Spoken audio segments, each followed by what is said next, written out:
आज हम concurrent force के बहुत सारे न्यूमेरिकल करने वाले हैं, अराउंड 50 और 60। ठीक है, तो इसमें समझेंगे इक्विलिब्रियम कब होता है कॉन्करेंट फोर्सेस का, व्हेन 2 और 3 और 4 अलग अलग डायरेक्शन से जो फोर्स लग रहा है उसका नेट रिजल्टेंट क्या आता है, जीरो आता है।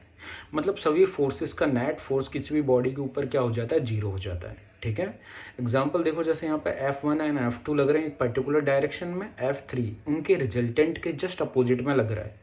तो अगर इन तीनों का मैग्नीट्यूड किसी बॉडी के ऊपर जीरो आएगा, ठीक है, तो वही कॉन्करेंट फोर्स है। लेमिस थ्योरम से भी कर सकते हैं इसको, किस तरह से F1 F2 F3 लग रहा है, उनका एंगल दे रखा है अल्फा बीटा गामा, तो F1 upon sine alpha sign beta sine gamma, इस तरह से। अब न्यूमेरिकल देखते हैं इसके। देखो सिंपल सा है, देखो न्यूमेरिकल यहाँ पे T1 और T2 आपको निकालना है। आपको 20 न्यूटन लग रहा है, फोर्स कितने पे, 37 डिग्री पे। तो सबसे पहले इंपॉर्टेंट चीज़ आपको इसमें समझनी है, रिजोल्यूशन करना आना चाहिए आपको। वेक्टर का रिजोल्व जैसे करते थे ना, वेक्टर का रिजोल्व कर दो। अब 20 का जो cos 37 है वो नीचे की तरफ लग रहा है, आपको पता है, और 20 का जो sin 37 यानी 20, अब देखो किसी एंगल पर लग रहा है, अगर वो किसी एंगल पर लग रहा है उसके दो कंपोनेंट कर देंगे। cos 37 नीचे की तरफ लग रहा है वर्टिकली, जो किसके बराबर है, T1 के बराबर है। ठीक है, तो 20 इंटू 4/5 कितना आ गया, 16। तो 16 न्यूटन नीचे लग रहा है, उसको बैलेंस कौन कर रहा है, T1 कर रहा है। तो T1 आपका आ गया 16 न्यूटन। और यहाँ पे आपका दूसरा कंपोनेंट देख लो, दूसरा कंपोनेंट क्या आ जाएगा, 20 sin 37।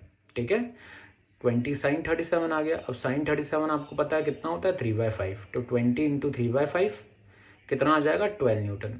अब उसको बैलेंस कौन कर रहा है, T2 कर रहा है। अब देखो यहाँ पर नेट फोर्स जीरो है, सिस्टम अपनी जगह से हिल नहीं रहा है, यानी नीचे की तरफ जो 16 लग रहा है वो T1 के बराबर होगा, और साइड की तरफ जो 12 लग रहा है वो T2 के बराबर हो गया। तो सिस्टम क्या है, यहाँ पे बैलेंस है, इसलिए सिस्टम किस में है, इक्विलिब्रियम में। ठीक है, तो इसी तरीके से और क्वेश्चन देखेंगे। ठीक है, अब देखो आगे के जो क्वेश्चन है, एक दो सिमिलर क्वेश्चन है, आप चाहो तो क्या कर सकते हो, लाइक रोक के खुद से भी सॉल्व कर सकते हो। देखो नेक्स्ट क्वेश्चन देखते हैं। यहाँ पे क्या है, नीचे की तरफ 100 न्यूटन फोर्स लग रहा है, किसी एंगल पर 45 डिग्री है वर्टिकल से। ठीक है, और T1 और T2 की वैल्यू निकालनी है। फिर से अपन क्या करेंगे, रिजॉल्व। तो देखो आपको सबसे ज़्यादा प्रैक्टिस जो करनी है इस तरह के क्वेश्चंस करने के लिए, वो है रिजोल्यूशन ऑफ वेक्टर।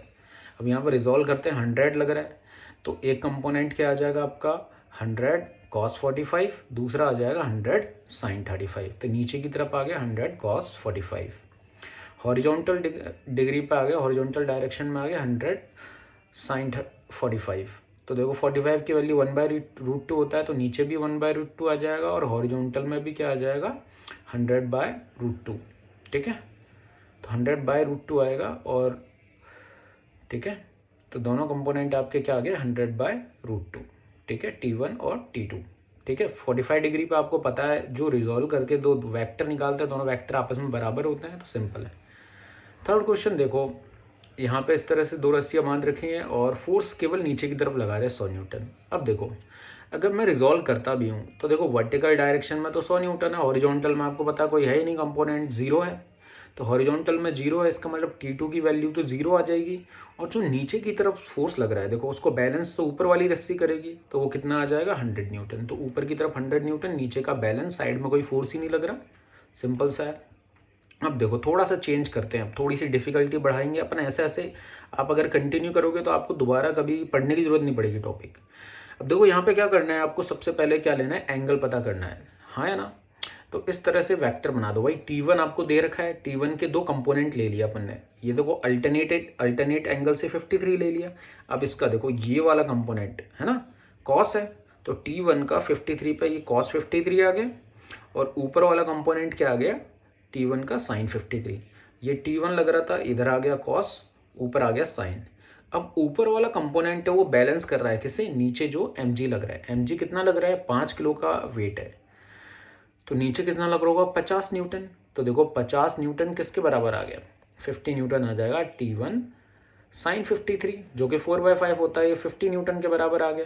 ठीक है, तो इससे अपन पता लगा लेंगे, इससे अपना T1 की वैल्यू कितनी आ गई, 250/4। तो T1 की वैल्यू आ गई हमारी, कितनी आ गई, 250/4। ठीक है, अब देखो जो ये वाला कंपोनेंट था ये cos 53 था। ठीक है, तो cos 53 वाले के कंपोनेंट से अपन T2 की वैल्यू भी निकाल लेंगे। पहले T1 की लिख लेते हैं, T1 की आ गई 250/4 न्यूटन, और T2 है क्या, T1 का ही एक कंपोनेंट है, T1 रिजल्टेंट है और इसी का एक कंपोनेंट है, तो रिजॉल्व करके आप आराम से निकल सकते हो। cos 53 होता है 3/5, तो 3/5 लिखेंगे तो 5 से कट कर देंगे 250 को, तो ये आ जाएगा 150/4। तो ये आ गया आपका T2। अब समझो ये दोनों लग रहे थे, इनका रिजल्टेंट कहीं बीच में आएगा, इनका रिजल्टेंट किसके बराबर है, T1 के बराबर है। देखो एक सिस्टम इक्विलिब्रियम में तभी रहेगा जब उस पर लगने वाले सभी फोर्स 0 हो जाएं, हाँ है ना। तो ऊपर की तरफ लगने वाला फोर्स 50 है, नीचे की तरफ भी 50, कैंसिल आउट हो गए। अब ये वाला क्वेश्चन चाहो तो आप खुद कर लो वीडियो को रोक के, ठीक है। आपकी फुल प्रैक्टिस करवाएंगे, कोई दिक्कत नहीं है। देखो नीचे लग रहा है 100 न्यूटन। अब देखो T1 है ना, देखो 100 और T2 लग रहा है, उसका रिजल्टेंट है ऊपर T1 है ना, इन दोनों का रिजल्टेंट है ऐसे T1 है ना। तो T1 के दो कंपोनेंट ले लेंगे अपन। एक आ गया T1 cos 30 इस तरफ अल्टरनेट एंगल से, ऊपर आ गया T1 sin 30। अब आपको पता है T1 sin 30 ऊपर लग रहा है और 100 न्यूटन नीचे लग रहा है, दोनों एक दूसरे से अपोजिट हैं, ठीक है, ऐसे बिल्कुल, ठीक है। तो दोनों एक दूसरे को बैलेंस करेंगे, तो T1 sin 30 किसके बराबर आ जाएगा, वो 100 न्यूटन के बराबर आ जाएगा, ठीक है। sin 30 आपको 1/2 होता है, आपको पता है। तो T1 का आधा 1/2 100 न्यूटन के बराबर है ना। T1 का हाफ अगर 100 न्यूटन के बराबर है तो T1 की वैल्यू निकाल लोगे आप इससे, है ना, 200 न्यूटन आ जाएगी। तो लिखो sin 30 की वैल्यू T1 इंटू 1/2 किसके बराबर आ गया, 100 न्यूटन के बराबर। तो T1 क्या है, 200 न्यूटन है। तो इससे अपन को T1 की वैल्यू आ गई। T1 अपना कितना आ गया, 200 न्यूटन। अब देखो T1 का एक कंपोनेंट है, T1 तो रिजल्टेंट था, उसी का एक कंपोनेंट है जो इस डायरेक्शन में लगेगा, जो किससे बैलेंस होगा, अपोजिट डायरेक्शन में, T2 से। तो T1 का cos 30 लोगे आप तो कितना आ जाएगा, 100√3। तो 100 और 100√3 का रिजल्टेंट ही क्या होता है, 200 होता है, ये भी आपको पता है। तो T2 की वैल्यू आ जाएगी 100√3। तो सिंपल है, कोई दिक्कत नहीं है, आपको बस कंपोनेंट लेने हैं। अब देखो ये क्वेश्चन है, आप चाहो तो खुद से ट्राई कर सकते हो, रोक दो वीडियो को, रोक के खुद से ट्राई कर लो। इसमें भी देखो नीचे लग रहा है 100 न्यूटन, ठीक है। आप पहले देखो यहाँ पे समझ सकते हो, ये दोनों के दोनों फोर्सेस ऐसे लग रहे हैं। तीसरा वाला जो एंगल पे लग रहा है वो इन दोनों का क्या है, रिजल्टेंट है ऐसे। तो उसके कंपोनेंट ले लो वापस से। T1 का कंपोनेंट लोगे, अल्टरनेट एंगल से 60 डिग्री एंगल आ गया, ऊपर की तरफ क्या आ जाएगा, T1 sin 60, और साइड में ये अपना कितना आ गया, T1 sin 60 किसके बराबर है, 100 न्यूटन के बराबर, क्योंकि ऊपर लगने वाला फोर्स 100 न्यूटन को बैलेंस कर रहा है। तो T1 का जो ऊपर वाला कंपोनेंट है वो 60 न्यूटन के बराबर है, जो रिजल्टेंट को क्या कर रहा है, 0 कर रहा है, जिससे सिस्टम क्या है, रेस्ट पे है। तो यहाँ से अपन वैल्यू निकाल लेंगे, ये आ जाएगा 200/√3। तो T1 की वैल्यू आ गई हमारे पास कितनी, 200 बाय, अब देखो T1 200/√3 है ना। अब देखो T1 का ही दूसरा कंपोनेंट है, T1 का दूसरा कंपोनेंट है जो T2 के बराबर है। तो T1 का अपन cos 30 आपको पता है, cos 60 आपको पता है आधा होता है ना। तो T1 का आधा किसके बराबर है, T2 के बराबर, जो T2 को बैलेंस कर रहा है, ठीक है। तो cos 60 मतलब 1/2, ठीक है। तो ये कितना आ जाएगा, 100/√3। तो 100/√3 अपना क्या आ गया, T2 आ गया, जो किसको बैलेंस कर रहा है, T1 के cos कंपोनेंट को। तो देखो T1 के दो कंपोनेंट थे, एक ऊपर की तरफ लगने वाला, एक साइड की तरफ लगने वाला, वो दोनों नीचे और साइड के बैलेंस, दोनों को बैलेंस कर रहे हैं। इस वाले क्वेश्चन को भी देखिए, आप चाहो तो एक बार ट्राई कर लीजिए जल्दी से, एक बार रोक के, सिमिलर क्वेश्चन है, ठीक है ना। मेन इंपॉर्टेंट काम यही है, हम इस तरह से बहुत सारे क्वेश्चन इसलिए करवा रहे हैं ताकि आपकी एक बार में ही प्रैक्टिस इतनी हो जाए कि आपको दोबारा देखना ना पड़े टॉपिक, ठीक है। तो देखो यहाँ पे भी हम T1 के दोनों कंपोनेंट लेंगे। सबसे पहला काम है आपको रिजॉल्व करना, दो जो 90 डिग्री पे कंपोनेंट लग रहे हैं उनका रिजल्टेंट T1 है। तो एक कंपोनेंट आ गया यहाँ पे sin 37 इधर वाला, यानी T1 3/5, और ऊपर वाला कंपोनेंट फिर T1 cos 37 आ जाएगा, जो कि 4/5 होता है। T1 cos 37 जो कि कितना आ जाएगा, T1 4/5। नीचे कितना लग रहा है भाई, 200 न्यूटन, ठीक है, 20 kg है, तो mg नीचे की तरफ लगेगा 200 न्यूटन। उसको कौन बैलेंस कर रहा है, T1 4/5, आया ना। नीचे की तरफ जो 200 न्यूटन लग रहा है उसको T1 का वर्टिकल कंपोनेंट बैलेंस कर रहा है, ठीक है। तो यह आ जाएगा T1 4/5 बराबर 200 न्यूटन, ठीक है, हाँ है ना। तो ये आ जाएगा आपका 250, T1 की वैल्यू आ गई आपकी 250, है ना। अब चाहो तो डायरेक्ट एक बार बस आपको रिजॉल्व करना सीखना है, आप स्पीड बढ़ाइए रिजॉल्व करने की, सब कुछ सरल है उसके बाद, ठीक है। वो 250 आ गया तो उसका ही कंपोनेंट है T1 का cos 37 3/5, तो 200 इंटू 3/5 करेंगे अपन, ठीक है। तो 5 से इसको काटेंगे तो कितना आ जाएगा, 250 को काटेंगे तो कितना आ जाएगा, 50 इंटू 3 150। तो देखो दोनों कंपोनेंट आ गए अपने पास, तो T2 की वैल्यू कितनी आ जाएगी, 150 न्यूटन, ठीक है। इजी क्वेश्चन आराम से कर सकते हैं, ठीक है। T1 T2 की दोनों की वैल्यू आ गई, ठीक है। T1 क्या, दोनों का रिजल्टेंट है, नेट फोर्स यहाँ पे 0 है, इक्विलिब्रियम वाले क्वेश्चन है, ठीक है। तो नेट हमेशा 0 ही आना है इसमें। नेक्स्ट देखो यहाँ पे थोड़ा सा अलग सा क्वेश्चन है, इसमें समझना है आपको। देखो एक फोर्स नीचे की तरफ लग रहा है mg, जो कि कितना हो जाएगा 30 न्यूटन, उससे हॉरिजॉन्टली परपेंडिकुलर डायरेक्शन में लग रहा है 40 न्यूटन। तो दोनों का रिजल्टेंट निकालेंगे, अपन को थीटा पता करना है।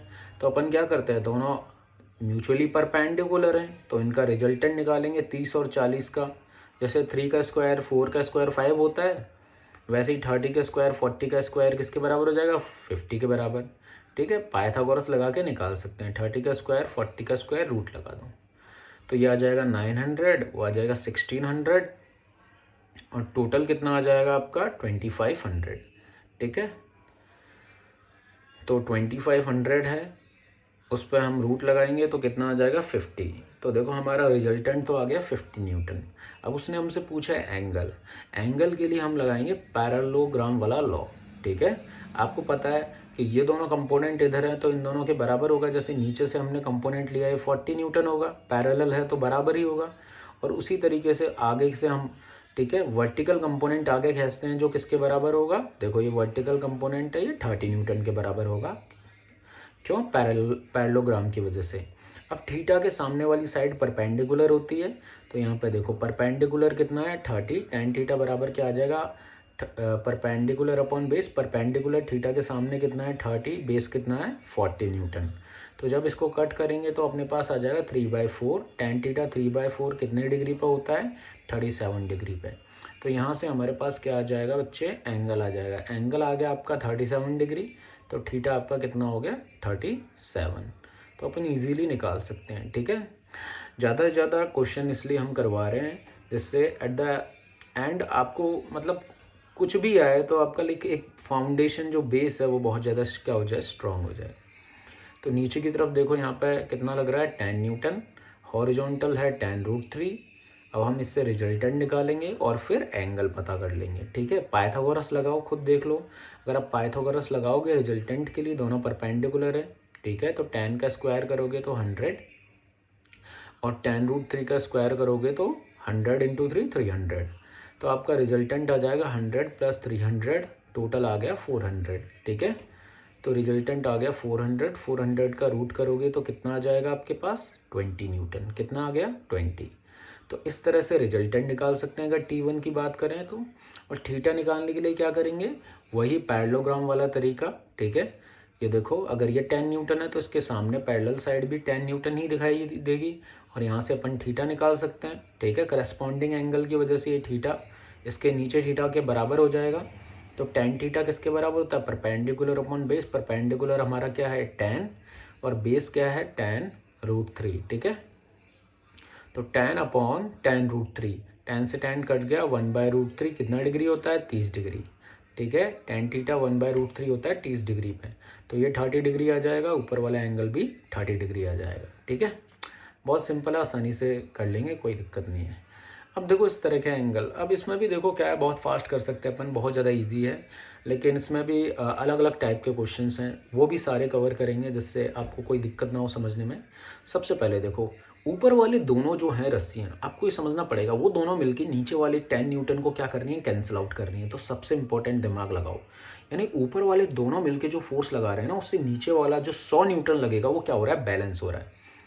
तो सबसे पहले क्या करो, आप एंगल निकालो। करस्पॉन्डिंग एंगल आपको पता है दो पैरेलल्स के बीच में बनते हैं, तो करस्पॉन्डिंग एंगल देखो ध्यान से, वो 60 है तो ये 60 हो गया, ये 30 है तो ये 30 हो गया, ठीक है। ये एंगल आपस में बराबर होंगे पैरेलल की वजह से, एक सीधी लाइन है जो पैरेलल पे बना रही है।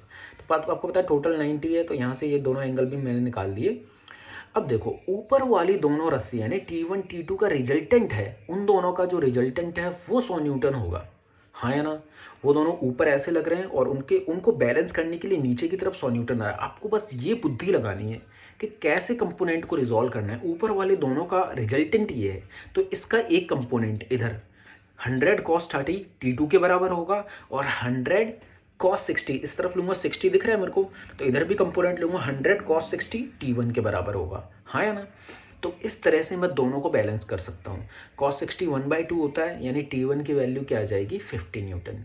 T1 आ गया अपना किसके बराबर 50 न्यूटन के बराबर। ठीक है, हाँ या ना? बिल्कुल सही, सही है।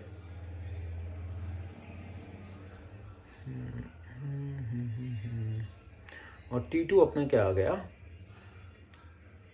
50√3, किसके बराबर आ गया ये 50√3 के बराबर। ठीक है, तो इस तरह से अपन आसानी से बैलेंस कर सकते हैं। ठीक है, इसमें भी ध्यान से देखेंगे ऊपर वाले जो दोनों फोर्सेस हैं, आपको देखो कॉनकरेंट फोर्स के बेसिक को समझना है।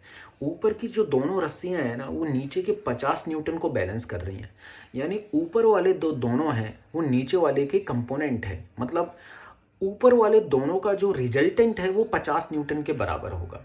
ठीक है, तो आपको समझना है, आप इस तरह से पहले करस्पॉन्डिंग एंगल्स के हिसाब से थीटा निकाल दोगे। 90 की वजह से ये 37 आ जाएगा और ये वाला 53 आ जाएगा। आपको लग रहा है नीचे की तरफ 50 न्यूटन, तो आप इस 50 न्यूटन के कंपोनेंट लो, कॉस कंपोनेंट ले लो दोनों साइड।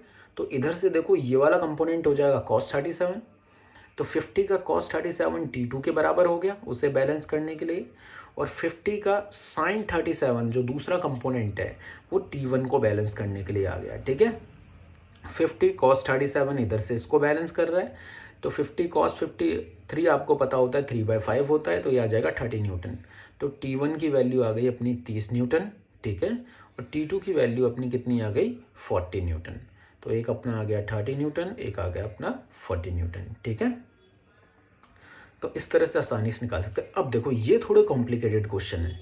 अब चक्कर क्या है इनके कॉम्प्लिकेशंस का, इसमें एंगल क्या है ना बराबर नहीं हो रहे हैं, तो इसमें आपको थोड़ा डिटेल में जाना पड़ेगा। डिटेल में कैसे जाएंगे, बिल्कुल बेसिक से करो। अल्टरनेट से एंगल 30 ले लिया, ठीक है। अब देखो T2 का एक कंपोनेंट इधर ले लो पहले, ठीक है। T2 cos 30 ये वाला कंपोनेंट आ गया हॉरिजॉन्टल, और इसी का वर्टिकल कंपोनेंट कितना आ गया अपना T2 sin 30। T2 sin 30 अपना वर्टिकल कंपोनेंट आ गया, ठीक है। अब अपन क्या करते हैं, इधर से इसके भी दोनों कंपोनेंट लेते हैं, किसके T1 के। तो हॉरिजॉन्टल कंपोनेंट इसका कितना आ गया, वही अल्टरनेट एंगल की वजह से 37 डिग्री बनेगा अल्टरनेट, तो ये आ जाएगा T1 cos 37। तो ये cos 37 आ गया साइड में, और ऊपर की तरफ कितना आ गया T1 sin 37, और ऊपर की तरफ आ गया sin 37। तो इधर cos 37 आया, ऊपर sin 37 आ गया। अब देखो ये जो हॉरिजॉन्टल है इन दोनों को एक दूसरे को कैंसिल आउट करना पड़ेगा, यानी T2 cos 30 T1 sin 37 को कैंसिल आउट करे, बराबर होना चाहिए। और ऊपर वाले दोनों कंपोनेंट मिलके ऐड हो रहे हैं, 0 डिग्री एंगल है, दोनों वेक्टर ऐड हो जाएंगे, वो नीचे के 40 न्यूटन के बराबर होना चाहिए।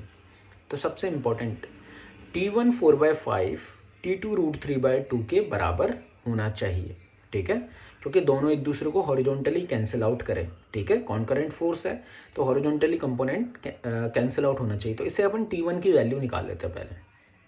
T1 की वैल्यू आ गई हमारे पास, कितनी आ गई 5√3/8, ठीक है। क्रॉस मल्टीप्लाई करेंगे तो 5√3/8 आ जाएगी T1 की वैल्यू, ठीक है। अब देखो नीचे की तरफ जो 40 न्यूटन लग रहा है, ऊपर की तरफ दोनों के कंपोनेंट मिलके 40 न्यूटन के बराबर होने चाहिए, तो अपना पूरा सिस्टम इक्विलिब्रियम में आ जाएगा और बैलेंस हो जाएगा। सही बात है, बिल्कुल सही। तो देखो ध्यान से, यहाँ पे अपन क्या लिख सकते हैं, यहाँ पे अपन लिख सकते हैं, यहाँ पर अपन आराम से लिख लेंगे वैल्यू दोनों की। पहले लिख लेते हैं T1, तो T1 का यहाँ पर अपन को क्या दे रखा है, लाइक तो T1 का 3/5 प्लस T2। T2 में अपन क्या करेंगे, देखो ध्यान से, T2 में अपन T1/2 मिलके 40 न्यूटन के बराबर कर देंगे। अब क्या करेंगे, इसमें वैल्यू पुट कर देंगे। अपन को ऊपर से वैल्यू तो पता है ही, बस क्या करो, उठा के ऊपर से वैल्यू पुट कर दो। तो T1 किसके बराबर था, बस उसकी वैल्यू पुट कर दो। तो हमारा T1 की जगह चाहे तो T2 पुट कर दो, कोई दिक्कत नहीं है। तो T2 आ जाएगा अपना 15√3 T1 की जगह बाय ये, और दूसरा आ जाएगा अपना T2 बाय 2 बराबर 40। सही है। अब यहाँ पे कट कर दो, अगर कट करना चाहते हो तो कट करेंगे आराम से, 5 के टेबल से कट कर देंगे तो ये आ जाएगा 3/8। बिल्कुल सही। तो यहाँ पे 5 के टेबल से कट करके इसे लिख दो 3/8। ठीक है। अब दोनों को ऐड कर दो, T1 T2 कॉमन आ जाएगा। देखो T2 कॉमन ले लूँगा तो क्या बचेगा मेरे पास बचेगा 3√3 + 1। क्या बचेगा 3√3 + 1 डिवाइड में कितना आ जाएगा अपने पास 8 है। एक सेकेंड, 1 नहीं 4 आ जाएगा अगर अपन LCM 8 ले लेते हैं। ठीक है। LCM 8 लेंगे तो ऊपर 4 आ जाएगा बराबर 40 न्यूटन। ठीक है। तो इससे अपन T2 की वैल्यू निकाल लेंगे। तो T2 की वैल्यू क्या आ जाएगी, क्रॉस मल्टीप्लिकेशन करो और T2 की वैल्यू आ जाएगी, और वैल्यू पुट करके आप T1 की वैल्यू भी निकाल सकते हो। तो T2 कितना आ जाएगा, ये आ जाएगा आपका 320 डिवाइडेड बाय 3√3/4। ठीक है। ये आपकी वैल्यू आ गई किसकी, T2 की। सही है। अब T1 की वैल्यू कैसे निकालें, T1 की वैल्यू वहाँ पे अपन वैल्यू पुट कर देंगे भाई, किसके बराबर था। ठीक है। वहाँ पर पता है T1 और T2 का रिलेशन पता है अपन को। तो T1 निकालने का तरीका है T2 की वैल्यू को 5√3/8 से क्या कर दो, मल्टीप्लाई कर दो। तो आपको किसकी वैल्यू आ जाएगी, T1 की वैल्यू आ जाएगी। ठीक है। तो ये आ जाएगा आपका 320 3√3 + 4 मल्टीप्लाई बाय 5√3/8। 8 से कट भी कर सकते हैं। ठीक है। और यहाँ पे 8 से कट करके अपन आराम से उसकी वैल्यू लिख सकते हैं। तो इस तरह के क्वेश्चन में भी आप कभी कभी फंस सकते हो। ऊपर वाले क्वेश्चनों में क्या था, दोनों का सम 90 हो रहा था, लेकिन ऐसे क्वेश्चन भी आ सकता है जहाँ दोनों का सम 90 नहीं हो रहा। तो वहाँ आपको पहले क्या करना पड़ेगा, देखो एक और क्वेश्चन देखो, चाहो तो इसको खुद करो। वहाँ पे आपको पहले बैलेंस करना पड़ेगा। ठीक है। तो देखो यहाँ पे कैसे बैलेंस करेंगे, वही 2 कंपोनेंट लो, रिजॉल्व करो भाई, सीधी सी बात है। पहला और सबसे इंपॉर्टेंट चीज़, पहले है ना 50 क्वेश्चन रिजॉल्व करो लगातार। रिजॉल्व करना आपके जितना फास्ट होगा उतना ही फास्ट आप कर सकते हो। जैसे यहाँ पे T2 का cos 60 sin 60, cos 53 sin 53, फटाक से। तो देखो T2 cos 60, T2 sin 60, इसके 2 कंपोनेंट हो गए। T1 के भी 2 कंपोनेंट ले लेंगे। T1 के 2 कंपोनेंट हो गए, T1 cos 53 और T1 sin 53। दूसरा कंपोनेंट आ जाएगा T1 sin 53। तो इसके भी हमारे पास कितने आ गए, 2 कंपोनेंट। तो दोनों के हमने 2 कंपोनेंट ले लिए। अब देखो 2 हॉरिजॉन्टल कंपोनेंट है, वो एक दूसरे को कैंसिल करेंगे, क्योंकि हम इक्विलिब्रियम वाले क्वेश्चन कर रहे हैं अभी। अगर फोर्स इक्विलिब्रियम में है तो जो कंपोनेंट है उनको क्या करना पड़ेगा, हॉरिजॉन्टल वालों को एक दूसरे को कैंसिल आउट करना पड़ेगा। ठीक है। तो यहाँ पे लिख देंगे अपन T1 3/5 है, जो किसके बराबर हो जाएगा, T2 1/2 के बराबर। ठीक है। यहाँ से अपन T1 और T2 के बीच में रिलेशन निकाल लेंगे। ठीक है। तो T2 किसके बराबर हो जाएगा, T1 6/8।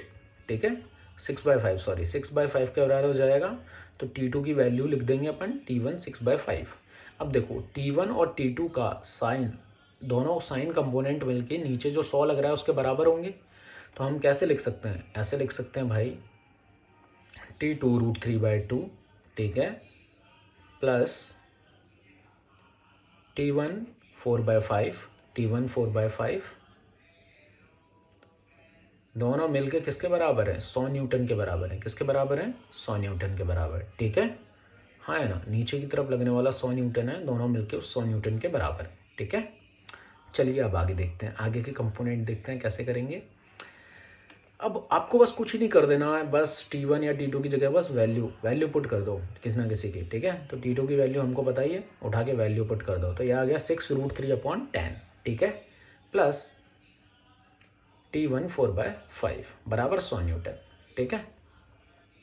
तो देखो यहाँ पे T1 यहाँ पे कॉमन ले लेंगे और LCM लेंगे, तो यहाँ पर आगे क्या आ जाएगा, 8 आ जाएगा। ठीक है। 10 LCM आ जाएगा। ठीक है। नहीं तो इसको 3√3/5 भी लिख सकते हैं, मर्जी है, जैसे कर लो जैसा आपको सही लगे। 8 आ जाएगा, डिवाइड में 10 आ गया अपने पास, T1 कॉमन ले लिया बराबर 100। ठीक है। इससे T1 की वैल्यू निकल जाएगी। ठीक है। 100 को क्रॉस मल्टीप्लाई कर दो तो ये आ जाएगा 1000/6√3/8, 6√3 + 8। ठीक है। ये अपने पास आ गया T1 की वैल्यू। अब देखो T2 की वैल्यू निकालनी है तो कुछ भी खास नहीं करना। T1 को 6/5 से मल्टीप्लाई कर दो भाई। तो T2 की वैल्यू क्या आ जाएगी, 6/5 ऑफ 1000/6√3 + 8। क्या आ जाएगा, 6√3 + 8। तो ये आ गई अपनी किसकी वैल्यू, T2 की वैल्यू। ठीक है। तो बहुत ज़्यादा सिंपल है, कुछ भी खास करने की ज़रूरत नहीं है, इजीली हो जाएगा। ठीक है। चलिए आगे चलते हैं, ठीक है। चलिए नेक्स्ट क्वेश्चन देखते हैं। थोड़े से डिफ़िकल्ट क्वेश्चन है पर हम इजीली कर लेंगे, कोई दिक्कत नहीं है। अब देखो यहाँ पे ये जो स्ट्रिंग है इसमें आपको दे रखे हैं 4 मासेस जो लटके हुए हैं इससे, है ना, रस्सियों से। और यहाँ पे आपको θ1 और θ2 दे रखा है और दोनों एंगल्स के बीच में रिलेशन पूछा है। तो यहाँ पे समझिए अल्टरनेट एंगल की वजह से θ2 के बराबर ये नीचे वाला एंगल भी θ2 हो जाएगा। आपको पता है नीचे की तरफ जो फोर्स लग रहा है वो क्या लग रहा है, mg, और हॉरिजॉन्टल में भी कोई फोर्स लग रहा है। तो ये जो पहली वाली रस्सी है जो θ2 से आ रही है वो नीचे की तरफ लगने वाला mg और हॉरिजॉन्टल में लगने वाला कोई f फोर्स मान लेते हैं। इन दोनों का रिजल्टेंट होगा, देखो ये दोनों आपस में परपेंडिकुलर लग रहे हैं, इन दोनों का रिजल्टेंट आ जाएगा वो वाला कंपोनेंट, हाँ या ना। तो मतलब ये जो रस्सी है कौन सी वाली, θ2 वाली, इसके जो कंपोनेंट हैं वो किस पे डिपेंड करते हैं, mg और f पे। ये उसके दोनों कंपोनेंट हैं और इन दोनों कंपोनेंट के हिसाब से आप क्या निकालते हो, एंगल निकालते हो। उसका वर्टिकल कंपोनेंट mg है, हॉरिजॉन्टल क्या है, f है। तो वो जो रिजल्टेंट है ना, जो θ2 से रस्सी आ रही है वो f और mg का क्या है, रिजल्टेंट है, हाँ है ना। अब देखो, अब जब मैं अगर ऊपर चला जाऊं, इस दोनों के कंपोनेंट लिख लूं और ऊपर वाले मास पर चला जाऊं, तो जो θ1 से रस्सी आ रही है उसका वर्टिकल कंपोनेंट तो क्या हो जाएगा, 2mg हो जाएगा, और हॉरिजॉन्टल में कुछ एक्स्ट्रा लगा ही नहीं है तो f का f रहेगा। तो अगर मैं tan θ1 लिखूं, θ1 है ना, तो tan θ1 मेरा किसके बराबर आ रहा है, उसका वर्टिकल कंपोनेंट, दो कंपोनेंट है उसके भी, उसका वर्टिकल कंपोनेंट क्या आ रहा है, 2mg के बराबर आ रहा है, और हॉरिजॉन्टल कंपोनेंट क्या आ रहा है, f आ रहा है, हाँ है ना। ठीक है, थोड़ा सा चेंज हो गया, θ2 θ1 है एक तरह से। तो θ1 2mg/f है और θ2 mg/f है, बस इतना सा आप चेंज कर लेना। तो यहाँ पे आपको साफ साफ पता लग गया, देखो सीधी सी बात है, नीचे mg लग रहा था, हॉरिजॉन्टल में f लग रहा था यहाँ पे। अब एक्स्ट्रा फोर्स अगर लगा ही नहीं तो जब मैं ऊपर वाले पे गया, है ना, ऊपर वाले पे गया, है ना, तो वहां पे θ1 पे क्या हुआ, एक मास और लटका हुआ है, तो mg कितना हो गया, डबल mg हो गया। हॉरिजॉन्टल f वैसा का वैसे रहा, तो केवल θ1 के पास क्या हो रहा है, वर्टिकल कंपोनेंट डबल है एज कंपेयर टू द θ2। θ2 के पास जितना वर्टिकल कंपोनेंट है mg है, लेकिन θ1 के पास जो वर्टिकल कंपोनेंट है वो कितना है, 2mg। तो यहाँ पे बस वर्टिकल कंपोनेंट में डिफरेंस आया, एक जगह पे वर्टिकल कंपोनेंट mg है और एक जगह पे वर्टिकल कंपोनेंट कितना है, 2mg है, ठीक है।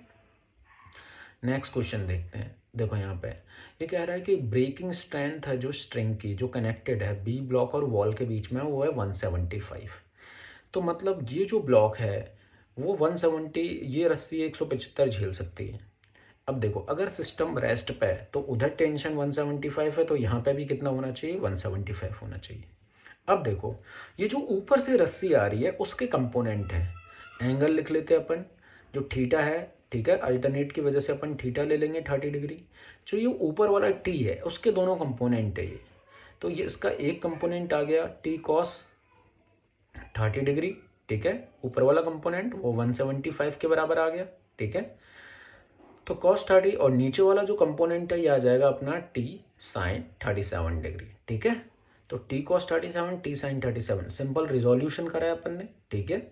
अब देखो t cos 37 किसके बराबर होता है, cos 37 होता है 4/5। अगर 4/5 175 के बराबर है तो t की वैल्यू कितनी आ जाएगी, तो t की वैल्यू आ जाएगी 175 मल्टीप्लाई बाय 5 डिवाइडेड बाय 4। ये किसकी वैल्यू आ गई, t की वैल्यू आ गई। अब अपन को मास पता करना है कि भाई mg कितना होना चाहिए उसके लिए। तो देखो t की वैल्यू आ गई तो आप वहाँ से 37 की वैल्यू निकाल दो। 37 किसके बराबर होता है, 3/5 के बराबर। तो ये वैल्यू आ जाएगी आपके पास 175 इंटू 3/4। ये आपके पास क्या आ गया, वर्टिकल कंपोनेंट आ गया, ठीक है। इसको अगर आप 10 से डिवाइड कर दोगे तो आपके पास क्या आ जाएगा, मास आ जाएगा, ठीक है।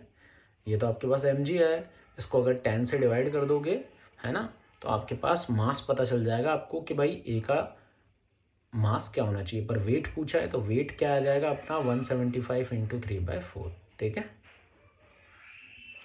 तो कोई दिक्कत नहीं है, आप आराम से निकाल सकते हो, ठीक है।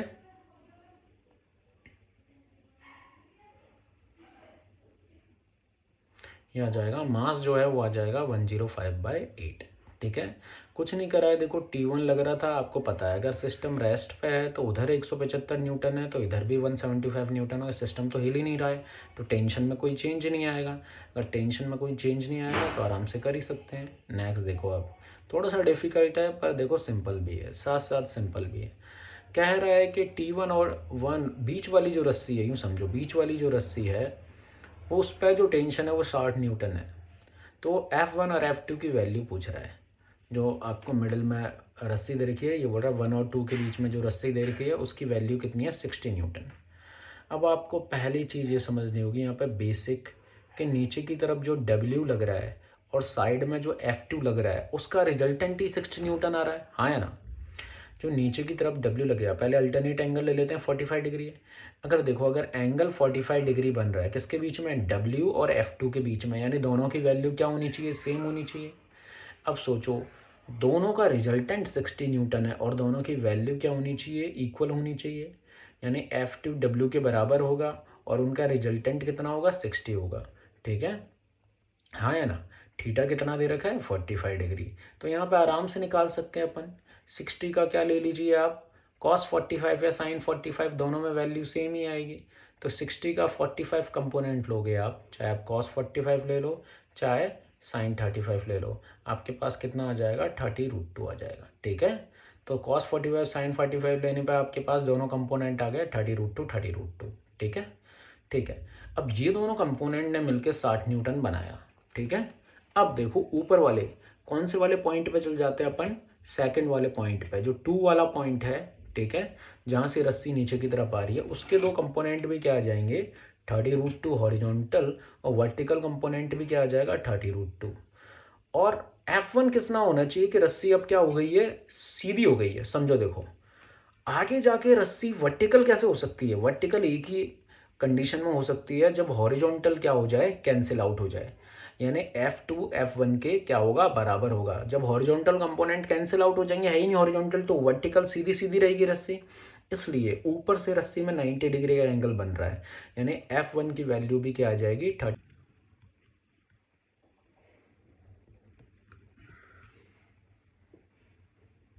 चलिए एक और थोड़ा सा डिफिकल्ट सा क्वेश्चन देखते हैं।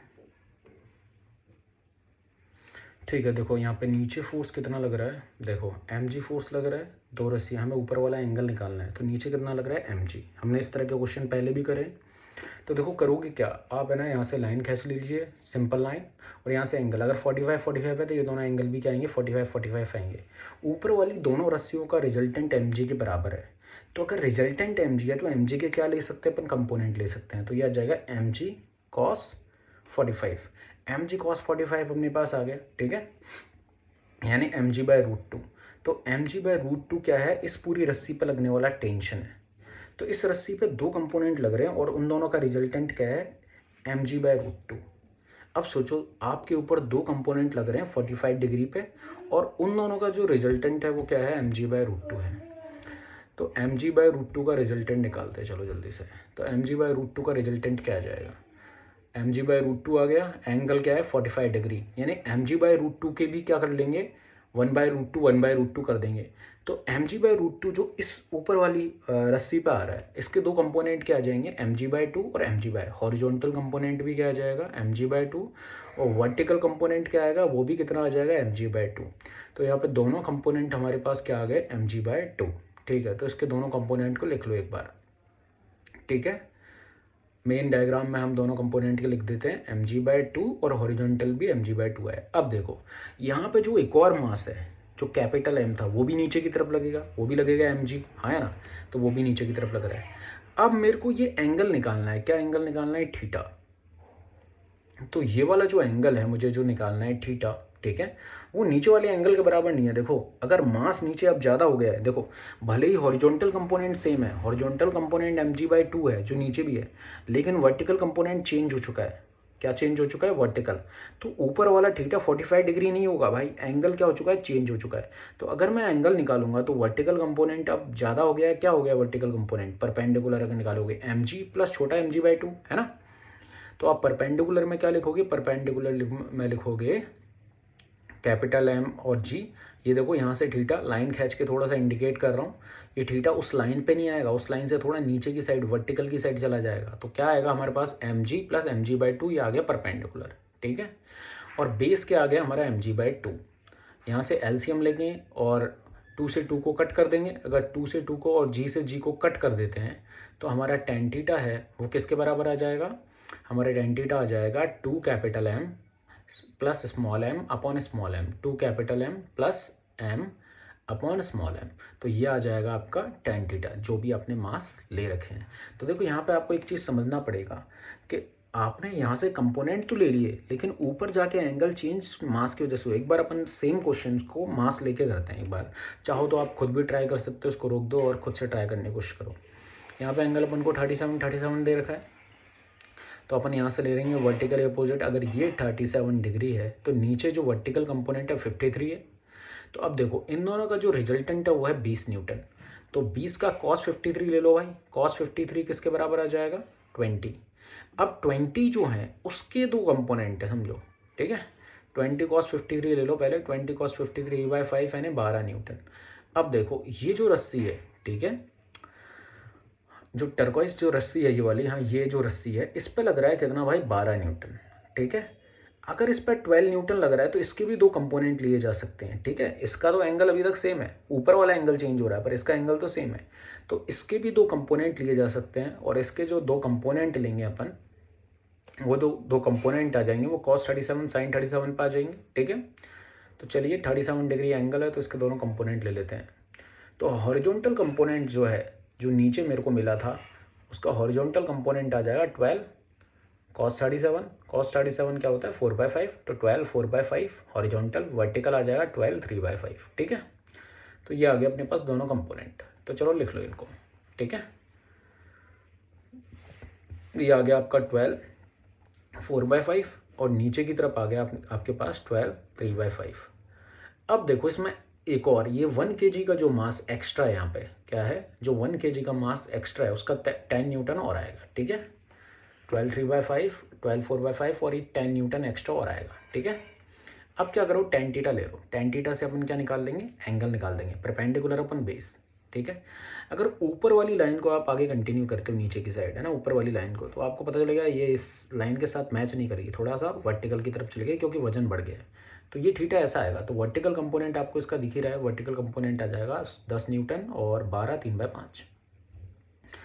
तो आपका जो वर्टिकल कंपोनेंट है वो आ जाएगा 12 3/5 प्लस 10 न्यूटन, ठीक है। और हॉरिजॉन्टल कंपोनेंट आपको पता ही है 12 4/5, ठीक है। अब देखो 5 से 5 को काट दो और उधर साइड में 50 हो जाएगा और 5 से 5 कट जाएगा। तो ये आ जाएगा आपके पास tan थीटा जो है वो आ जाएगा, ये आ जाएगा 36 + 50 और नीचे आ जाएगा 48, 12 4 जा 48। तो ये आ गया आपके पास 86/48, 86/48 आ गया आपका tan थीटा, ठीक है। तो इजीली इस तरह से निकाल सकते हैं, कुछ भी कोई खास नहीं है, ठीक है, सिंपल है, बेसिक आपको समझ में आना चाहिए। अब देखो एक और डिफिकल्ट सा क्वेश्चन देखते हैं, मस्त क्वेश्चन है, ध्यान से देखो। तो सबसे पहले देखो T2 को निकालते हैं। यहाँ पे देखो T2 निकालना बहुत आसान है। T1 और ये जो 10 mg है जिससे 100 न्यूटन बनेगा, इसका रिजल्टेंट है T2। अगर T2 रिजल्टेंट है 10 और T1 का, जो 100 न्यूटन नीचे लगेगा और जो T1 हॉरिजॉन्टल में लगेगा, इसका जो रिजल्टेंट है वो क्या है T2 है। तो सबसे पहले क्या लो भाई, T2 के ही कंपोनेंट ले लो, ठीक है। T2 के कंपोनेंट ले लेंगे अपन दो, कौन कौन से, cos 37 sin 37, ठीक है। तो यहाँ पे 30 डिग्री का एंगल है, वर्टिकली अपोजिट एंगल है, इस वजह से नीचे की तरफ 100 न्यूटन है। कंपोनेंट ले लो फटाक से, ठीक है। तो ये हमारे पास कंपोनेंट आ जाएंगे, ये आ गया T2 है ना। तो ये नीचे वाला कंपोनेंट आ जाएगा T2 cos 30, ठीक है, बराबर कितना आ गया 100 न्यूटन, ठीक है। तो ये आ जाएगा अपने पास T2 √3/2 बराबर 100 न्यूटन। तो ये √3/2 है, ये 100 न्यूटन आ गया, ठीक है। तो इससे ये आ जाएगा 200/√3। T2 की वैल्यू आ गई सबसे पहले आपके पास, T2 की वैल्यू क्या आ गई 200/√3, ठीक है। बस वो सारा करके दिखा रहे हैं, नहीं तो 1-1 सेकंड का काम है, आपको सीधा ही बताया cos 30 √3/2, इतना से याद होना चाहिए फटाक से, ठीक है। तो 200/√3 ये। अब आपको पता है इसका साइन कंपोनेंट क्या होना चाहिए 1/2, तो T1 कितना होना चाहिए 100/√3 है ना। देखो अगर ये 200/√3 है, इसका अपन ने cos ले लिया, अब sin 30 आधा होता है, देखो T2 का आधा होना चाहिए ना T1, T2 का आधा है तो 100/√3 आएगा, ठीक है। तो देखो ऐसे लिख लो पहले एक बार, T2 sin 30, T2 sin 30 1/2 होता है, ठीक है। तो T1 बराबर 200/√3 इंटू 1/2। तो कितना आ जाएगा भाई, सीधी सी बात है, कट करोगे 100/√3 आधा। वैसे भी आपको डायरेक्ट ही पता चल रहा है, ये 100/√3 आ गया। अब देखो दो कंपोनेंट आ गए अपने पास। अब देखो ऊपर वाला एंगल अलग है भाई, ऊपर वाला जो एंगल है वो मैच नहीं कर रहा है। आपको ये समझना पड़ेगा कि ऊपर वाला एंगल कहीं से मैच नहीं कर रहा है, वो 60 डिग्री पे है। तो पहले अपन को पता है वो भी रिजल्टेंट है, तो उसका पहले 60 डिग्री का एंगल बनाते हैं भाई। उसका जो 60 डिग्री का एंगल बनाते हैं उसका रिजल्टेंट निकालते हैं पहले, बाकी बात है बाद में। तो भैया ये 60 डिग्री बना, इसके भी दो कंपोनेंट होंगे, तो इसके दोनों कंपोनेंट ले लो। अब देखो वर्टिकल में कहीं दूसरा फोर्स नहीं आया, पहले भी 100 न्यूटन है, अभी भी 100 न्यूटन है। देखो वर्टिकल में कोई एक्स्ट्रा फोर्स लग रहा ही नहीं है। हॉरिजॉन्टल में जरूर T1 और T3 लग रहे हैं, लेकिन वर्टिकल में 100 न्यूटन ही है, 100 का 100 ही। तो इसका मतलब आप लिख सकते हो कि भाई T4 का cos 60 किसके बराबर होना चाहिए, 100 न्यूटन के बराबर, क्योंकि 100 न्यूटन ही है। देखो वर्टिकल में कोई भी एक्स्ट्रा एक भी चीज़ नहीं लगाई गई है। तो T4 cos 60 100 न्यूटन के बराबर आ जाएगा। तो जिससे T4 की वैल्यू निकाल सकते हैं अपन। तो T4 की वैल्यू आपकी आ जाएगी 200 न्यूटन। तो इससे T4 का, अब देखो अगर T4 का आपका एक कंपोनेंट आ गया तो आपको पता है आप T4 का दूसरा कंपोनेंट भी निकाल सकते हो, ठीक है। तो T4 का जो दूसरा कंपोनेंट है, T4 का जो कौन सा कंपोनेंट, हॉरिजॉन्टल, तो T4 का हॉरिजॉन्टल कंपोनेंट कितना आ जाएगा, वो आ जाएगा आपका कितना, 60 sin 60, ठीक है। तो आपको पता ही है अगर आपके पास ये sin 60 √3/2 होता है भाई, 200 का √3/2 करोगे तो 100 √3 आएगा। तो इससे अपन को पता लग गया कि रिजल्टेंट जो आना चाहिए ना इस तरफ, T4 का sin 60 वो 100 √3 आना चाहिए, लेकिन T3 100 √3 नहीं होगा, समझे क्यों, क्योंकि हॉरिजॉन्टल में दो कंपोनेंट आए हैं, T1 + T3। तो बेटा T1 और T3 है ना, ये दोनों मिलके 100 √3 के बराबर होंगे। तो T√3 में से T√3 निकालना है तो 100 √3 में से 100/√3 जो अपना T1 है उसे माइनस कर दो। तो अपन क्या करेंगे, जो हमारा रिजल्टेंट है उसमें से T1 को माइनस कर देंगे तो T3 आ जाएगा। देखो दो कंपोनेंट है हॉरिजॉन्टल में, T1 T3 निकालना है तो T1 को माइनस करो रिजल्टेंट में से जो कि हॉरिजॉन्टल में आया है। तो ये आ जाएगा एलसीएम लेने के बाद 300 - 100/√3, तो ये आ जाएगा 200/√3। तो T3 आ जाएगा 200/√3। और अच्छे समझो तो देखो बेटा वर्टिकल कंपोनेंट कोई नया आया है नहीं, एंगल में चेंज क्यों आया। आप ये मत बात करो कि सॉल्यूशन क्या है, बात यहाँ करते हैं कि एंगल में चेंज क्यों आया आगे जाके, क्योंकि भैया T3 एक्स्ट्रा लगाया गया। यानी पहले जो हॉरिजॉन्टल कंपोनेंट था वो अकेला T1 था, अब मैंने एक्स्ट्रा और लगा दिया फोर्स हॉरिजॉन्टल में, तो बढ़ना चाहिए हॉरिजॉन्टल, लेकिन वर्टिकल तो 100 का 100 ही रहेगा भाई, वर्टिकल में कुछ भी नहीं बढ़ाया, तो वर्टिकल 100 का 100 ही है। हॉरिजॉन्टल में हमने क्या बढ़ाया है, T3 एक्स्ट्रा लगाया है। तो पहले 100/√3 था, अब उसका जोड़ के 100 √3 हो गया है। इसका मतलब यहाँ लिख सकते हैं T3 और T1 को जोड़ने के बाद अपना कितना आया है, 100 √3 आया है, ठीक है, हाँ या ना। मतलब T3 और T1 को जोड़ो तो जाके T4 sin 60 बनेगा। इसका मतलब 100 √3 कब आएगा, जब आप T1 और T3 को जोड़ोगे। आपको ये सोचना चाहिए, सॉल्यूशन से ज़्यादा इंपॉर्टेंट है कि एंगल में चेंज कैसे आया भाई, एंगल चेंज करा तो करा कैसे। तो एंगल चेंज करा कि हॉरिजॉन्टल को बढ़ा दिया गया, वर्टिकल सेम है। अब नेक्स्ट बहुत इंपॉर्टेंट क्वेश्चन है, डिफिकल्ट सा, इसको भी देखते हैं। देखो इस क्वेश्चन में क्या बोल रहे हैं, 3 मास है, फ्रिक्शनलेस सरफेस है और बैलेंस हो रखे हैं। बताओ फोर्स कितना लगाया जाएगा कि ये बैलेंस हो जाए। तो सबसे पहले ऊपर वाले को देखता हूँ, नीचे की तरफ mg लगाएगा। शेप एग्जैक्ट सेम है तो यहाँ पर ट्राइंगल बनेगा भाई, इक्विलेटरल ट्राइंगल। तो 60 डिग्री का एंगल बनेगा, हाँ है ना। तो देखो ध्यान से, इसमें अपन को समझना पड़ेगा कि इसके सेंटर से मतलब दोनों के सेंटर से उसके सेंटर पर फोर्स लगेगा ऊपर की तरफ। उसको अपन एक बार के लिए R मान लेते हैं, R फोर्स लगा रहा हूँ मैं। आपको पता है इक्विलेटरल ट्राइंगल है तो जो एंगल होता है नेट एंगल 60 डिग्री होता है, तो उसका हाफ एंगल अपन क्या लिख सकते हैं, 30 डिग्री। ये हाफ एंगल 30 डिग्री और ये हाफ एंगल भी क्या हो जाएगा, 30 डिग्री, क्योंकि ये नेट एंगल क्या होता है, 60 डिग्री होता है, सही बात है। तो ये जो आर लगा रही हैं, ये दोनों बॉल हैं जो आर फोर्स लगा रही हैं, इनके अपन कंपोनेंट ले लेते हैं। तो ये कंपोनेंट आ जाएगा R sin थीटा और ऊपर जो कंपोनेंट आएगा वर्टिकल, आपको अब तक रिजॉल्व करना तो आ ही जाना चाहिए। वर्टिकल कंपोनेंट है ये दोनों component are sine theta, vertical दोनों कंपोनेंट क्या आ जाएंगे मिला के 2r cos थीटा, दोनों का r cos थीटा आएगा तो 2r cos 30, ये वर्टिकल आ गया। और हॉरिजॉन्टल कैंसिल आउट कर देंगे एक दूसरे को, वर्टिकल टोटल कितना आ गया अपने पास, ठीक है, 2r cos थीटा, ठीक है। तो 2r cos 30 बराबर है mg के बराबर हो गया भाई, ठीक है। तो वैल्यू रख दो भाई, 2 से 2 काट दो, तो r की वैल्यू क्या आ गई, r की वैल्यू आ गई भाई mg/√3, मतलब r जो हम लगा रहे हैं वो mg/√3 है, हाँ या ना, सही बात है नहीं है, ठीक है। तो r है वो एक पर्टिकुलर एंगल पे लग रहा है, हाँ या ना, पर्टिकुलर एंगल वाला फोर्स है। तो r के भी अगर कंपोनेंट लिए जाएं, किसके कंपोनेंट लिया जाए, r के, तो हम f को निकाल सकते हैं। r अपन एक इंक्लाइन पे लगा रहे हैं, ठीक है, और आपको पता है इक्विलेटरल ट्रायंगल की वजह से एंगल क्या आएगा 60 डिग्री, हाँ है ना। तो r हमने 60 डिग्री पे लगाया, तो r की वजह से जो नीचे फोर्स आएगा वर्टिकल, वो तो क्या आ जाएगा भाई, वर्टिकल तो आ जाएगा r साइन 60 डिग्री, और जो हॉरिजॉन्टल है वो कितना आ जाएगा r cos 60 डिग्री। पहले नीचे वाला कंपोनेंट लिख देते हैं, ये आ गया अपना r साइन 60, ठीक है, बिल्कुल सही है साइन थीटा, और ये आ गया अपना r cos थीटा, ठीक है। तो f जो हम लगाएंगे वो इस r के हॉरिजॉन्टल कंपोनेंट के बराबर, मतलब उस जगह पे उतना r फोर्स लगाने के लिए आपको हॉरिजॉन्टल कितना लगाना पड़ेगा भाई, r cos थीटा बराबर किसके बराबर है, आपको पता ही है, r cos 60 डिग्री है ना, ये f के बराबर है। r की वैल्यू आपको पता ही है, r cos 60 डिग्री है, जो कि अपन f फॉर्ट लगा रहे हैं हॉरिजॉन्टल, उनको उस जगह पे होल्ड करने के लिए ताकि इक्विलिब्रियम में रहे सिस्टम, ठीक है।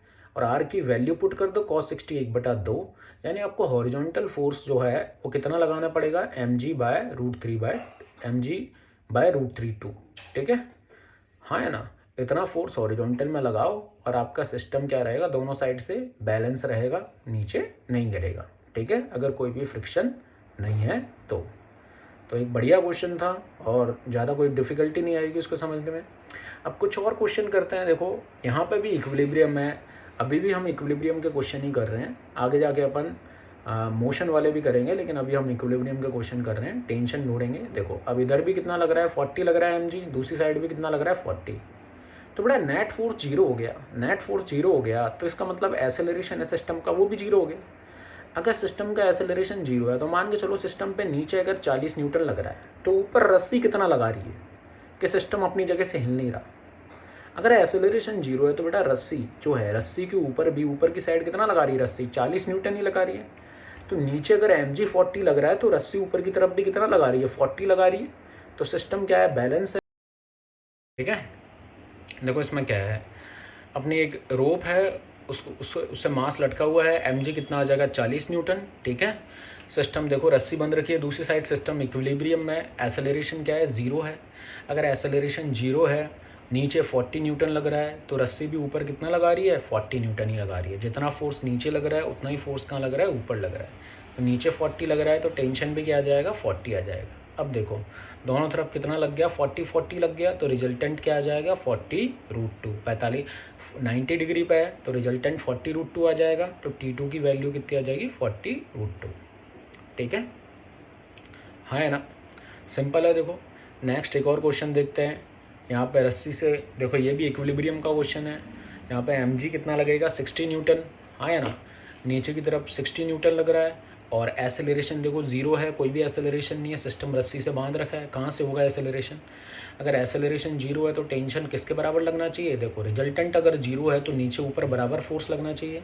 नीचे 60 लग रहा है तो ऊपर भी 60 लगेगा। इक्विलिब्रियम की कंडीशन क्या होता है, acceleration zero, net force zero, तो नेट जीरो होगा, नीचे 60 लग रहा है तो ऊपर भी 60 लग रहा है, तो रस्सी ऊपर कितना लगा रही है 60 न्यूटन, ठीक है, सिंपल सा है, आ गया समझ में। चलिए नेक्स्ट देखते हैं, एक और क्वेश्चन देखते हैं। देखो यहाँ पे हमारे पास 3 पार्टिकल हैं, तीनों को क्या देते हैं, मास देते हैं, कुछ भी मास ले लेते हैं तीनों का, ठीक है, हाँ है ना।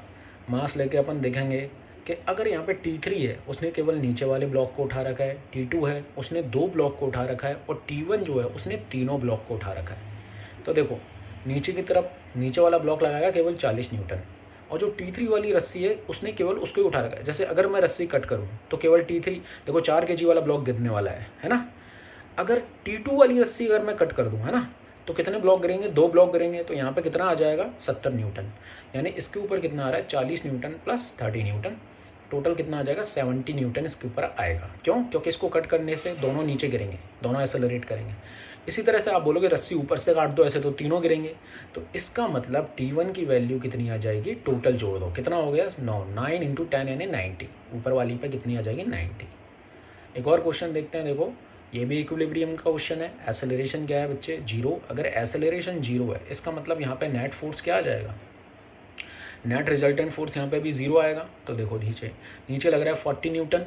तो T1 वाली जो रस्सी है उसे कट करने पे केवल कौन नीचे जाएगा, समझो केवल 4 kg जाएगा। तो T1 पे कितना लगेगा, केवल 40 न्यूटन। अब देखते हैं T3 वाली रस्सी, T2 वाली रस्सी। T2 वाली रस्सी देखो इस पर क्या है, इसने 2 वजन को उठा रखा है। तो यार इस पर आ जाएगा कितना, 70 न्यूटन। इसको कट करूँगा तो दोनों नीचे जाएंगे, 7 किलो का 7 किलो नीचे एक्सेलरेट करेगा 10 से, तो यहाँ पर आ जाएगा 70 न्यूटन। अब देखो ऊपर भी 70 आएगा। और T3 की वैल्यू 70 क्यों लिखी, क्योंकि देखो 2 kg है, उसका mg नॉर्मल से कैंसिल हो रहा है, हॉरिजॉन्टली वो एक्सेलरेट कर रहा नहीं है। अगर हॉरिजॉन्टल एक्सेलरेशन 0 है तो टेंशन में कोई भी चेंज नहीं आया। ठीक है। एक और है हमारा, देखो इक्विलिब्रियम का क्वेश्चन, सिंपल सा। देखो यहाँ पे रस्सी से बांध रखा है अपन ने 4 kg को, कितने के एंगल पे इंक्लाइंड, 30 डिग्री। तो पहले इसके कंपोनेंट लेने पड़ेंगे। देखो वेक्टर इतना ज़्यादा ज़रूरी है ना, देखो हर जगह इतना काम आएगा वेक्टर आपके। तो समझो नीचे लग रहा है mg, तो उसका एक कंपोनेंट ले लिया अपन ने mg साइन थीटा, और नॉर्मल के अगेंस्ट में दूसरा कंपोनेंट आ जाएगा हमारा mg कॉस थीटा, है ना। अब जो हमारा mg कॉस थीटा है, ठीक है, वो किसके अगेंस्ट में है, ये नॉर्मल के अगेंस्ट में। तो mg कॉस थीटा हमारा नॉर्मल से क्या हो जाएगा, बैलेंस हो जाएगा।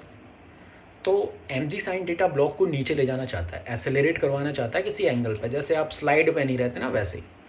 तो ये स्लाइड करवाना चाहता है ऐसे पार्टिकल को, ठीक है, और टेंशन उसे क्या करना चाहता है भाई, रोकना चाहता है। तो ये कितना लग रहा है, 20 न्यूटन। तो नीचे की तरफ mg साइन थीटा 20 न्यूटन लग रहा है। एक्सेलरेशन आपका क्या है, 0 है, मतलब सिस्टम इक्विलिब्रियम में है। सिस्टम इक्विलिब्रियम में मतलब equal and opposite forces are 0।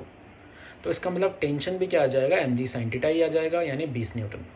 अगर सिस्टम नहीं हिल रहा है तो सभी तरह से फोर्सेस क्या कर देंगे, एक दूसरे को कैंसिल आउट कर देंगे। ठीक है। नेक्स्ट क्वेश्चन देखते हैं। यहाँ पे देखो, the force exerted by the string on the पुली। तो बहुत ईजी क्वेश्चन है, आराम से देखते हैं। देखो ये भी इक्विलिब्रियम के क्वेश्चंस हैं। यहाँ पे देखो नीचे कितना लग रहा है, mg, दूसरी साइड भी देखो नीचे कितना लग रहा है, mg। ठीक है, mg दोनों साइड क्या हो रहा है, देखो बैलेंस हो रहा है, हाँ है ना। ठीक है, अब देखो ध्यान से, यहाँ पे एंगल कितना आ रहा है, 60 डिग्री आ रहा है। तो ये जो mg है इसके अपन कंपोनेंट ले लेंगे, एक आ जाएगा हॉरिजॉन्टल कंपोनेंट, हॉरिजॉन्टल और वर्टिकल। ठीक है, तो हॉरिजॉन्टल क्या आ जाएगा अपना, mg साइन थीटा, ठीक है, और वर्टिकल कितना आ जाएगा, mg कॉस थीटा। ऐसे ही अपन दूसरी साइड भी ले लेंगे। ठीक है, रस्सी अगर हिल नहीं रही तो रस्सी पे तो टेंशन mg है, तो mg के 2 कंपोनेंट उधर भी आ जाएंगे, mg साइन 60 और mg कॉस 60। तो देखो हॉरिजॉन्टल कंपोनेंट एक दूसरे को क्या कर देंगे, कैंसिल आउट कर देंगे। क्या कर देंगे, एक दूसरे को कैंसिल आउट। तो नेट फोर्स नीचे की तरफ कितना लग रहा है, देखो अगर हॉरिजॉन्टल कंपोनेंट कैंसिल आउट हो गए तो वर्टिकल कंपोनेंट जितना होगा उतना ही टेंशन आएगा किस पे, पुली पे। तो वो कितना है, 2 mg cos 60। cos 60 पता है आपको 1/2 होता है। तो नीचे की तरफ कितना लग रहा है, 2 mg इंटू 1/2, तो कितना आ जाएगा, mg। यानी ऊपर जो टेंशन है पुली पे वो कितना आएगा, mg, हाँ है ना। ठीक है, cos 60 पे आपको पता है पहले से आधा होता है, mg/2 आधा आधा 1, हाँ है ना। mg/2 कर दो अगर cos 60 एंगल देख के, वो स्पीड आपको आ जाएगी, थोड़े टाइम बाद आपको स्पीड भी आ जाएगी, कोई दिक्कत नहीं है। और देखो यहाँ पे इक्विलिब्रियम के एक आध 2 क्वेश्चन और देखते हैं। देखो इस क्वेश्चन में क्या बोल रहा है, देखो ध्यान से, नीचे दोनों साइड पुली के कितना मास लटका हुआ है, mg, हाँ है ना। तो नेट नीचे कितना लगेगा, इधर भी mg लगेगा, इधर भी mg लगेगा, और सेंटर में नीचे कितना लग रहा है, 2 mg, हाँ है ना। सेंटर में 2 mg लग रहा है, ठीक है। और हमसे क्या पूछा है कि भाई एंगल निकालो, एंगल कितना है, समझो आप। तो अगर एक्सेलरेशन 0 है ना, अगर एक्सेलरेशन 0 है तो समझो यहाँ पे इसका मतलब रस्सी पे भी टेंशन कितना आने वाला है, mg, यानी रस्सियों पे टेंशन कितना आएगा, mg, हाँ है ना। तो mg के 2 कंपोनेंट ले लेते हैं, तो एम जी का ये वाला कंपोनेंट आ जाएगा साइन कंपोनेंट, ऊपर वाला आ जाएगा एम जी कॉस थीटा। ठीक है, दूसरी वाली रस्सी के भी दोनों कंपोनेंट आ जाएंगे एम जी साइन थीटा और ऊपर वाला कंपोनेंट आ जाएगा एम जी कॉस थीटा। ठीक है, हाँ है ना।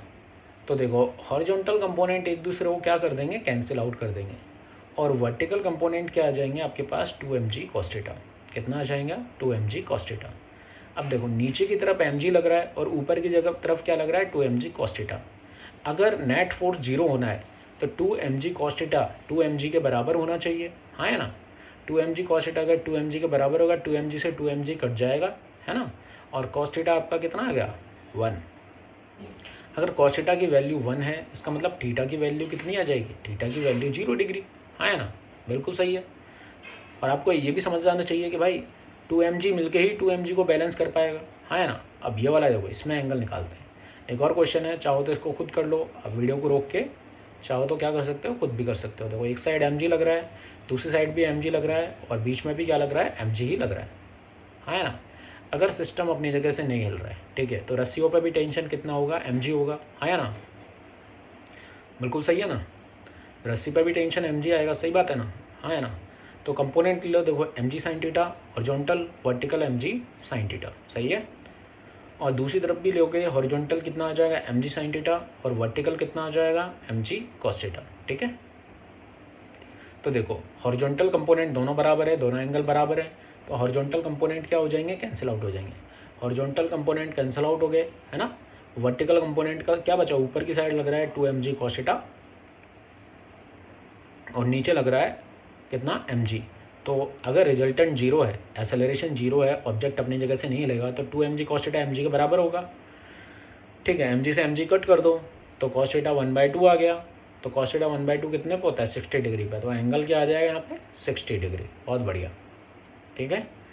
चाहो तो नेक्स्ट वाला भी आप खुद कर सकते हो, वीडियो को रोक दो और खुद करने का ट्राई करो, बहुत ज़्यादा सरल क्वेश्चन है, ईजिली हो जाएगा। ठीक है, इसमें क्या करोगे, देखो एक साइड ये एम जी लग रहा है, इस साइड भी क्या लग रहा है, एम जी लग रहा है, और बीच में कितना लग रहा है, √2 एम जी, है ना।